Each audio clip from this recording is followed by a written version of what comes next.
Assalamualaikum everyone. I am a student of class 6. Today my presentation is about algorithm. आज हम जानते हैं कि algorithm होता क्या है और इसी के साथ हम जानते हैं methods of algorithm कितने हैं और decision making flow chart होता क्या है. So let's start our topic. पहले बात करते हैं algorithm की. Algorithm होता क्या है? Algorithm is a step-by-step procedure to solve a logical or mathematical problems. Algorithm एक स्टेप बाय स्टेप प्रोसीजर होता है जिसमें अपनी प्रॉब्लम को सॉल्व करते हैं, चाहे वो मैथमेटिकल प्रॉब्लम हो और चाहे वो लॉजिकल प्रॉब्लम हो. जैसे हम एक एग्जांपल देते हैं, जैसे हम चाय बनाते हैं, हम उसमें भी डिफरेंट एक्शंस लेते हैं, डिफरेंट स्टेप्स लेते हैं.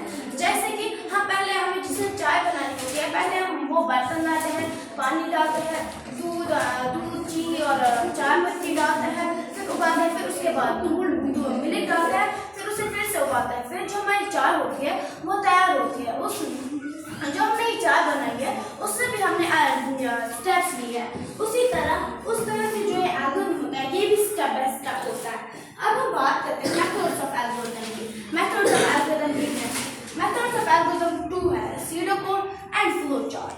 सीडो कोड एक सिंपल वे है जिससे हम अपनी प्रॉब्लम को सॉल्व करते हैं इंग्लिश लाइक स्टेटमेंट्स में. इसमें हम कोई और स्टेटमेंट यूज नहीं करते हैं, इसमें हम सिर्फ स्टेटमेंट्स का यूज करते हैं. अब हम बात करते हैं फ्लो चार्ट की. फ्लो चार्ट होता क्या है? फ्लो चार्ट एक ग्राफिकल रिप्रेजेंटेशन है जिसमें हम अपनी प्रॉब्लम को सॉल्व करते हैं सिंबल्स की मदद से. यानी हमें जो डिफरेंट एक्शंस लेने होते हैं हम वो सिंबल्स की मदद से लेते हैं. अब हम बात करते हैं डिसीजन मेकिंग फ्लो चार्ट की. डिसीजन मेकिंग फ्लो चार्ट होता क्या है? Decision making is an essential task. Decision making जो होता है वो एक ऐसा एसेंशियल काम है या एक ऐसा एसेंशियल टास्क है जो हम अपनी रोजमर्रा जिंदगी में इस्तेमाल करते हैं. जैसे कि अगर हम डिसीजन मेकिंग फ्लो चार्ट की बात करें तो डिसीजन मेकिंग हमें फ्लो चार्ट में मदद करता है डिसीजन लेने के लिए जिसके पीछे कोई लॉजिक हो. अब हम बात करते हैं प्रोसेस ऑफ डिसीजन मेकिंग की. प्रोसेस ऑफ डिसीजन मेकिंग होता क्या है?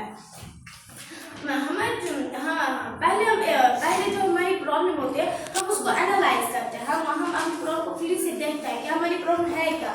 उसके बाद हम हमारी जो प्रॉब्लम है उसके मुताबिक हम इंफॉर्मेशन कलेक्ट करते हैं. फिर जो हमें इंफॉर्मेशन मिली होती है अपनी प्रॉब्लम के मुताबिक हम उसका एक क्राइटेरिया बनाते हैं. हमें डिफरेंट आइडियाज मिले हुए होते हैं अपनी प्रॉब्लम के मुताबिक, उनमें हम एक बेस्ट ऑप्शन सिलेक्ट करते हैं हमारी प्रॉब्लम को सॉल्व करने के लिए. इस तरह से जो ये हमारा डिसीजन मेकिंग प्रोसेस होता है, हमारे जो ये डिसीजन मेकिंग फ्लो चार्ट होता है ये कंप्लीट होता है. इसी तरह जो ये डिसीजन मेकिंग होता है ये कंप्लीट होता है. I hope you all students understand in this topic. Thank you. Have a nice day.